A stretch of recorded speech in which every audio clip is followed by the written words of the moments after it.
நெல்லை பாளையங்கோட்டையில் வெள்ளத்தில் சிக்கிய மக்களை நேரில் பார்வையிட்டு ஆறுதல் கூறிய அதிமுக பொதுச் செயலாளர் எடப்பாடி பழனிசாமி செய்தியாளர்களை சந்தித்து வருகிறார். நேரலையில் பார்க்கலாம். இந்த செய்திகள் வெளிவந்துள்ளன. உடனடியாக இந்த அரசு முன்னெச்சரிக்கை நடவடிக்கை எடுக்கப்பட்டிருக்க வேண்டும். ஆனால் முன்னெச்சரிக்கை நடவடிக்கை எடுக்காத காரணத்தினால்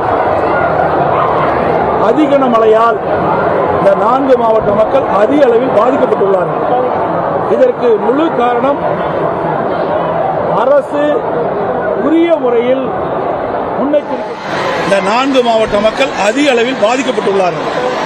இதற்கு முழு காரணம் அரசு உரிய முறையில் முன்னெச்சரிக்கை நடவடிக்கை எடுக்க தவறியதுதான் என்பதை இந்த நேரத்தில் தெரிவிக்க விரும்புகின்றேன். முன்னெச்சரிக்கை நடவடிக்கை எடுக்கப்பட்டிருந்தால் மக்களுடைய பாதிப்பை குறைத்திருக்கலாம். ஒவ்வொரு ஆண்டும் பருவமழை வருவதற்கு முன்பாகவே மக்களுக்கு எந்தெந்த பகுதியில் வானிலை ஆய்வு மையம் புயல், வெள்ளம், கனமழை செய்தி வெளியிடுகின்ற பொழுதோ அதை முன்னெச்சரிக்கையாக எடுத்துக்கொண்டு அரசு உரிய முறையிலே செயல்பட்டிருந்தால் இன்றைக்கு சென்னையில் எக்ஸாம் புயலும் பாதிப்பிலிருந்து மக்களை மீட்டிருக்கலாம். இப்பொழுது தென் மாவட்டத்தில் ஏற்பட்டுள்ள மழை வெள்ளத்திலிருந்து மக்களை பாதுகாக்கலாம். ஆனால் விடியா திமுக முதலமைச்சர் திரு ஸ்டாலின் அவர்கள் வீரவசனம் பேசுகிறார். ஏதோ சென்னையில் புயல், அதனால் கனமழை பெய்தது, விரைவாக செயல்பட்டு மக்களுக்கு எந்த இடையூறும் இல்லை என்ற செய்தியை டெல்லியிலிருந்து வெளியிட்டிருக்கிறார். இது வேடிக்கையாக இருக்கின்றது. இந்த ஊடகத்திலும் பத்திரிகையிலும் மக்கள் எந்த அளவுக்கு இந்த அரசை விமர்சனம் செய்தார் என்று அவர் பார்க்கவில்லை போல் இருக்கின்றது. ஊடக நண்பருக்கும் பத்திரிகை நண்பருக்கும் நன்றாக தெரியும். கடந்த 3/12/2023 அன்று மாலையிலிருந்து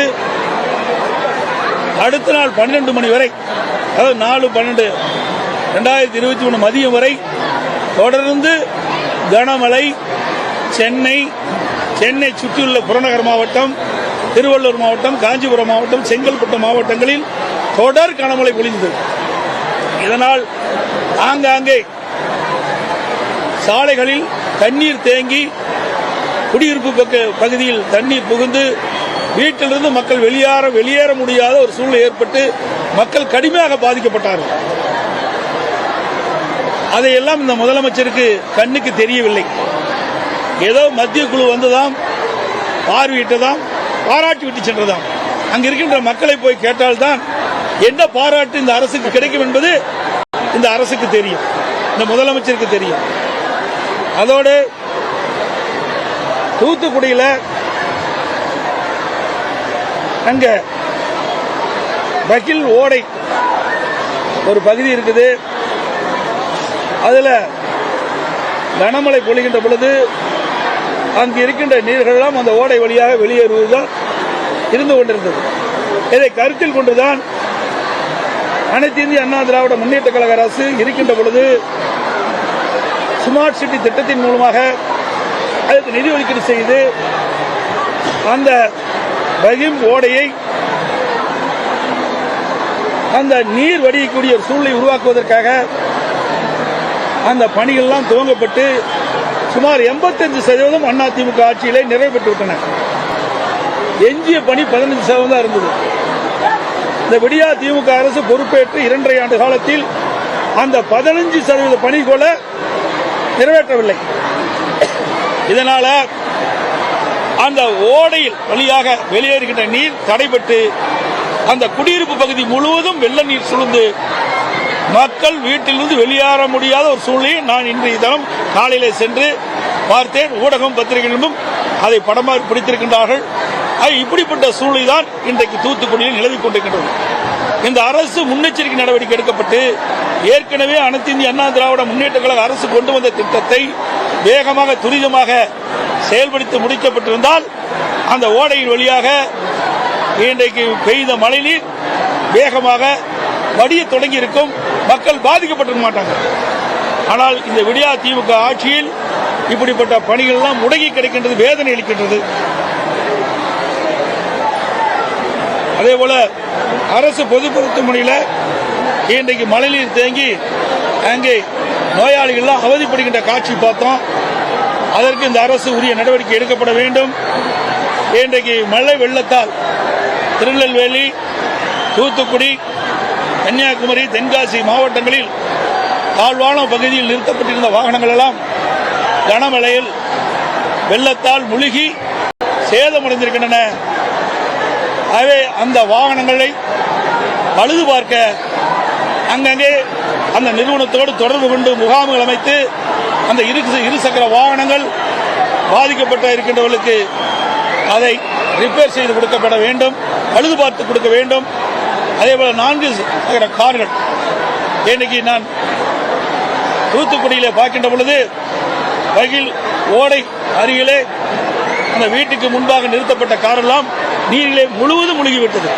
அதெல்லாம் சாதாரண மக்கள் அந்த காரை பயன்படுத்திக் கொண்டிருக்கின்றார்கள். அப்படிப்பட்ட மக்கள் எல்லாம் இன்றைக்கு கடுமையாக பாதிக்கப்பட்டிருக்கிறார்கள். ஆகவே அந்த கார்களையும் அந்தந்த நிறுவனத்தோடு தொடர்பு கொண்டு பழுது நீக்கி கொடுக்க வேண்டும் என்று இந்த அரசை வலியுறுத்துகின்றேன். அதேபோல இன்றைக்கு விவசாயிகள் இந்த கனமழையால் அதிகமாக பாதிக்கப்பட்டிருக்கின்றார்கள். விவசாயிகள் பயிரிட்ட அந்த நெற்பயிர்கள் எல்லாம் கனமழையால் தண்ணீரால் முழுகி அந்த பயிரெல்லாம் சேதமடைந்து விட்டது. அந்த சேதமடைந்த அந்த பகுதியெல்லாம் இன்றைக்கு அரசு அதிகாரிகளை கொண்டு வேளாண்மைத்துறை அதிகாரிகள், வருவாய்த்துறை அதிகாரிகள் அவர்கள் மூலமாக ஆய்வு செய்து உரிய இழப்பீடு அந்த விவசாயிகளுக்கு வழங்கப்பட வேண்டும். அதை நம்பித்தான் அவர்கள் வாழ்ந்து கொண்டிருக்கின்றார்கள். ஆகவே இந்த அரசு மெத்தன போக்கை விட்டுவிட்டு வேகமாக துரிதமாக செயல்பட்டு இன்றைக்கு பாதிக்கப்பட்ட விவசாயிகளுக்கு ஒரு ஏக்கருக்கு 25,000 ரூபாய் தர வேண்டும் என்று இந்த அரசை வலியுறுத்துகிறேன். அதேபோல இந்த திருநெல்வேலியில தாமிரபரணி ஆற்றிலே அதிக வெள்ளம் வந்த காரணத்தினால் அதிக மழைப்பொழிவு திருநெல்வேலியில் ஏற்பட்டதால் 8 பேர் உயிரிழந்ததாக தெரிகிறது.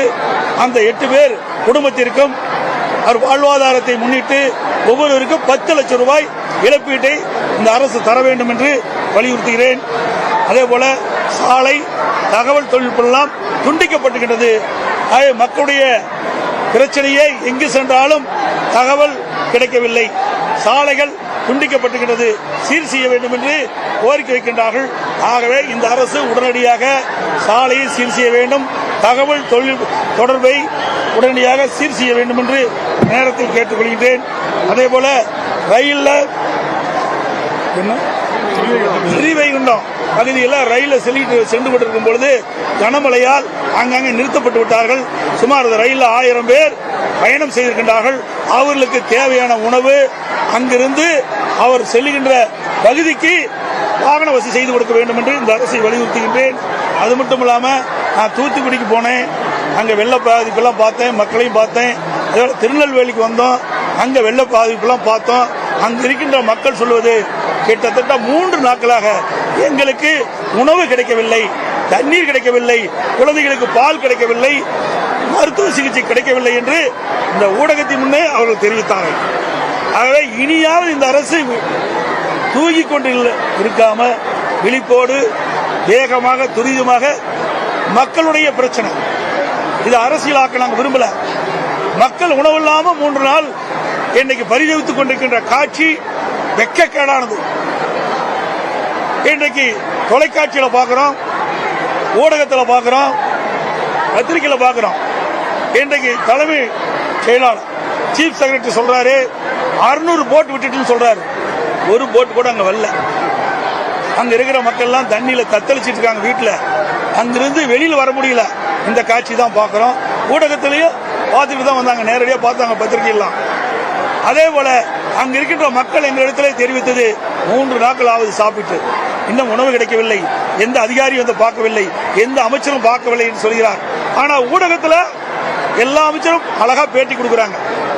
நாங்க போய் மக்களை பார்த்தோம், மக்களுக்கு தேவையான முதற்கட்ட பணிகள்லாம் செஞ்சோம், உணவு கொடுத்தோம், தண்ணி கொடுத்தோம், மருத்துவ செய்தோம், அங்கே முகாமிலே தங்க வச்சோம் என்று பச்சை பொய்ய பேசுகின்றது வன்மையாக கண்டிக்கத்தக்கது.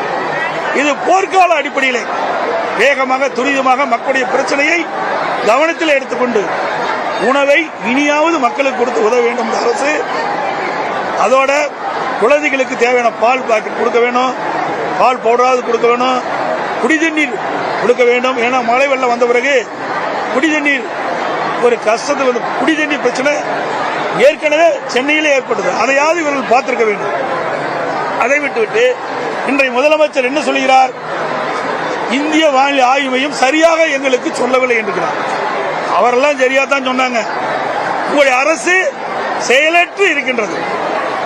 அதனால மக்களுக்கு முன்னெச்சரிக்கை நடவடிக்கை எடுக்காத காரணத்தினால மக்கள் துன்பத்தில் வேதனையில தத்தளித்துக் கொண்டிருக்கிற காட்சி பார்க்கிறோம். அவர்கள் ஏற்கனவே மிக்ஜாம் புயல் வருகின்ற பொழுது ஒரு வாரத்துக்கு முன்பே வானிலை ஆய்வு மையம் தெளிவுபடுத்திவிட்டது. ஒரு வாரத்துக்கு முன்பாகவே கனமழை பொழியும் என்று சொல்லிட்டாங்க. அப்போ நடவடிக்கை எடுக்கல. அதனால மக்கள் கடுமையாக பாய்ச்சாங்க. அதுக்கு பிறகாவது இந்த தென் மாவட்டத்தில் 4 மாவட்டத்திலையும் கனமழை பொழியும், அதிக கனமழை பொழியும் என்று சொன்னாங்க. அதிக கனமழைனா 21 சென்டிமீட்டருக்கு மேல பெய்யும் சொன்னாங்க.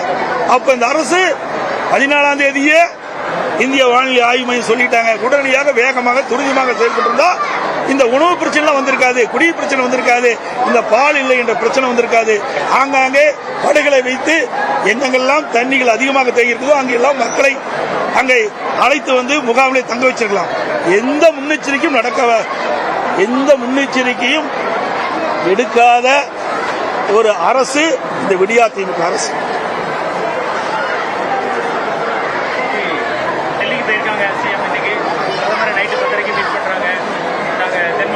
சென்னைக்கும் சேர்த்து அதிகப்படியான நிவாரணத்தை கேட்க போறாங்க.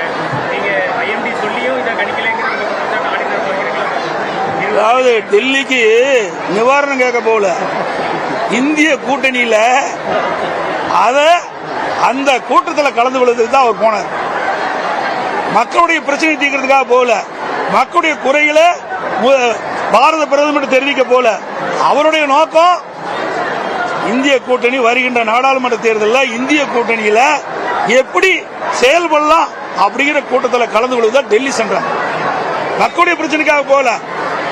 அவருடைய குடும்ப உறுப்பினர்கள் ஆட்சி அதிகாரத்துக்கு வர வேண்டும், நீங்க செய்த ஊழல்கள் எல்லாம் மத்தியில ஆட்சிக்கு வந்துவிட்டால் மறைக்கப்படலாம் என்ற அடிப்படையில் தான் அவர் செயல்பட்டார்.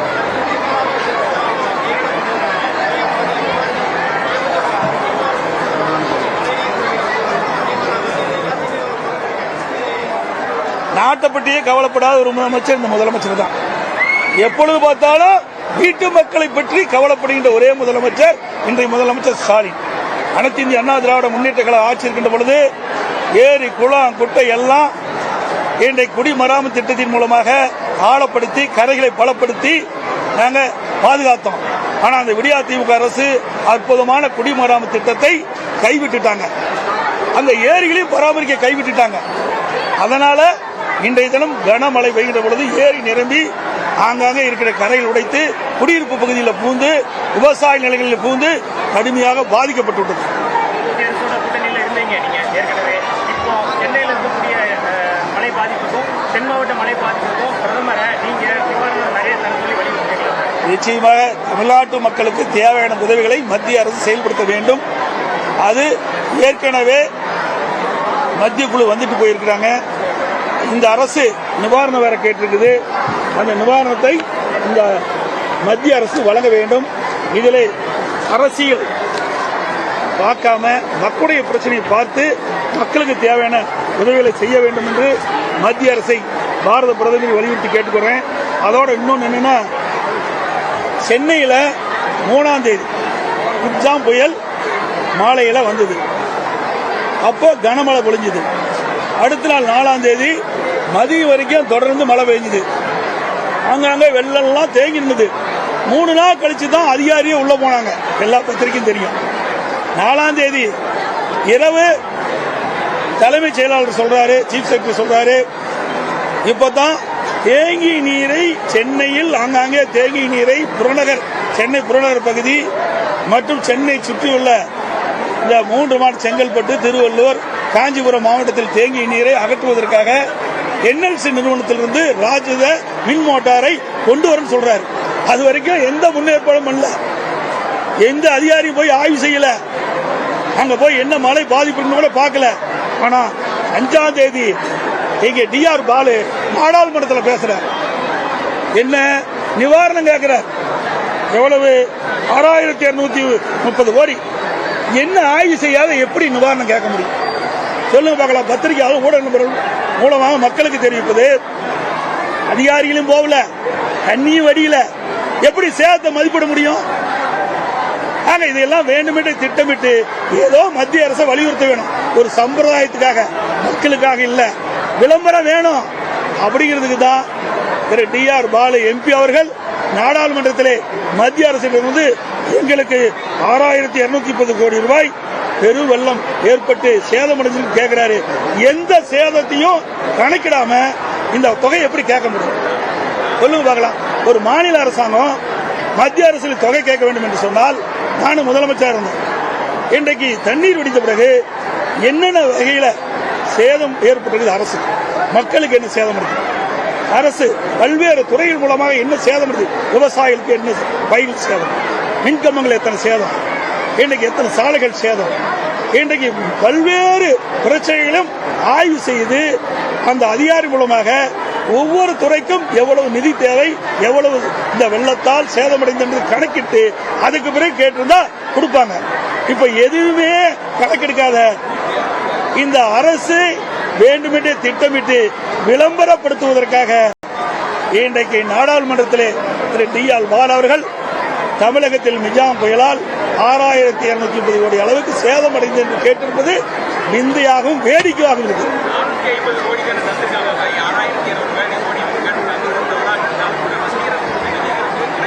ரைட்டுங்க, நீங்க ஒரு முதற்கட்டமா கொடுக்கறாங்க, நீங்க ஆய்வே செய்யலையே. நீங்க ஆய்வு செஞ்சிருந்தா தானே ஒவ்வொரு ஒரு சாலை பாதிப்பா, நெடுஞ்சாலைத்துறையிலிருந்து எவ்வளவு, மின்சாரத்துறையில சேதம் எவ்வளவு, இப்படி மக்களுக்கு என்னென்ன வகையில சேதம் அடைஞ்சிருக்கு இதையெல்லாம் கணக்கிட்டு ஒரு அறிக்கையாக மத்திய அரசு கொடுத்தா தான் அந்த மத்திய அரசு இதையெல்லாம் கவனத்தில் எடுத்துக்கொண்டு ஆய்வு செய்து அதற்கு தேவையான நிதி ஒதுக்கீடு செய்வாங்க. ஆனா இது ஒரு விளம்பர அரசாங்கம், மக்களுக்காக ஆட்சி செய்த அரசாங்கம் இந்த அரசாங்கம் இல்ல, அப்படி வீட்டு மக்களுக்காக ஆட்சி செய்கின்ற அரசாங்கம் தான் இன்றைக்கு இருக்கின்ற திமுக அரசாங்கம். வேண்டுமென்றே திட்டமிட்டு இன்றைக்கு மக்களுக்கு தேவையான நிவாரணத்தை மத்திய அரசு முறையாக ஆய்வு செய்து கொடுக்காத காரணத்தினால் ஒரு தோராயமாக இன்றைக்கு நாடாளுமன்றத்தில் பேசிப்படுது குற்றக்கேடான.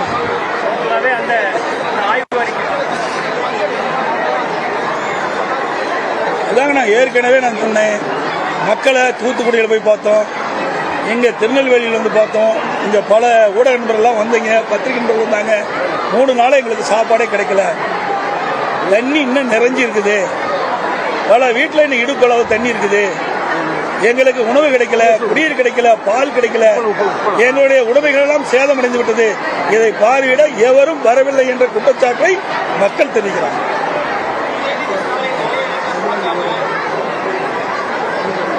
அதே போல இன்னைக்கு தூத்துக்குடி பகுதியெல்லாம் பாத்தீங்கன்னா கனமழை பொழிஞ்சிருக்குது. தூத்துக்குடி கடற்கரை ஓரமாக இருக்கிற உப்பளங்கள் எல்லாம் கடுமையா சேதமடைஞ்சிருக்குது. ஆகவே அந்த உப்பளங்களையும் இந்த அரசு அது சம்பந்தப்பட்ட அதிகாரி அனுப்பி கணக்கிட்டு அதில் அது பாதிக்கப்பட்ட அந்த உப்பள சேர்ந்த தொழில் செய்கிறவர்களுக்கு உரிய நிவாரணத்தை வழங்க வேண்டும். நாங்க ஆளுங்கட்சி தான் சந்திருக்கோம். நாங்க சந்திச்சு என்ன செய்வோம், எங்களுக்கு என்ன, ஒரு ஆளுங்கட்சியா இருந்தா அந்த ஆளுங்கட்சியில அரசு எந்திரத்தை முடுக்கிவிட்டு ஒவ்வொரு டிபார்ட்மெண்ட்லயும் என்னென்ன சேதம் இருந்து கொடுத்தா தானே மத்திய அரசு கொடுக்கும். நாங்க எதை வச்சு கொடுக்கணும், பத்திரிகையில் வர செய்தி, ஊடகத்தில் வர செய்தி, மக்கள் கொடுக்கின்ற கருத்து, இதை வச்சு தான் நாங்க முன்னாடி பேட்டி கொடுத்துட்டு இருக்கிறோம். நேரடியா பாக்குறோம் மக்களுக்கு என்னென்ன தேவை என்பதை ஊடகத்தின் வாயிலாக இந்த அரசுடைய கவனத்துக்கு கொண்டு போறோம், மத்திய அரசுடைய கவனத்துக்கு கொண்டு போறோம். அதை இந்த அரசு செயல்படுத்த வேண்டும். இனியும் மெத்தனமாக இருக்கக்கூடாது. 5 மினிஸ்டர் இங்க இருக்காங்க சார், 5 மினிஸ்டர்ஸ் இங்க இருக்காங்க. அரசு கூடுதல் தலைமைச் செயலாளர்கள் அதிகாரிகள் இருக்காங்க. 4 IAS அதிகாரிகள் இருக்காங்க.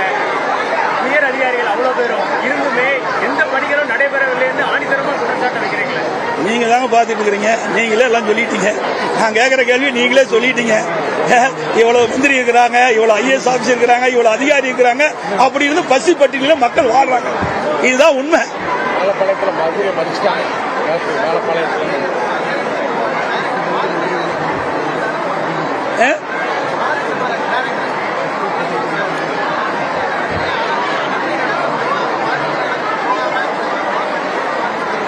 இதாங்க எங்கேயுமே மக்கள் போய் பார்க்கல. எல்லா அமைச்சர்களும் வந்தாங்க. அவர் சொன்ன மாதிரி, நம்முடைய நிருபர்கள் சொன்ன மாதிரி, எந்த இதுங்க மாலை முரசு நிருபர் சொன்ன மாதிரி, ஏன்னா நீ இங்கேயே இருக்கிறீங்க, நான் அங்கிருந்து வந்தேன், உங்களுக்கு நல்லா தெரியும் யார் எங்க போனாங்க என்ன பார்த்தாங்கன்னு நல்லா தெளிவா தெரியும். நீங்க வச்சிருக்கிற அந்த கருத்தின் அடிப்படையில் இங்க அமைச்சர்லாம் வந்தது உண்மைதான். இன்னைக்கு விளையாட்டுத்துறை அமைச்சர் விளையாட்டா வந்து பார்த்துட்டு போனது உண்மைதான். ஏன்னா மக்களுடைய பிரச்சனை அவருக்கு பார்க்கல. மக்களுடைய கஷ்டம், துன்பம், துயரம், வேதனை, அந்த துடிச்சிட்டு இருக்கின்ற மக்களுடைய கஷ்டங்களையும் அவர் சிந்திக்கல.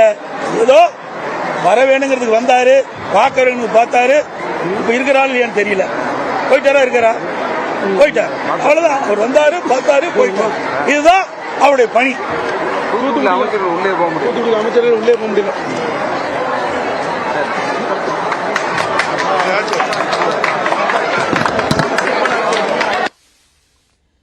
நெல்லை மாவட்டம் பாளையங்கோட்டையில் பாதிக்கப்பட்ட மக்களை சந்தித்த பிறகு அதிமுக பொதுச் செயலாளர் எடப்பாடி பழனிசாமி செய்தியாளர்களை சந்தித்திருக்கிறார். போர்க்கால அடிப்படையில் நடவடிக்கை எடுக்க வேண்டும் என்று குறிப்பிட்டிருக்கிறார்.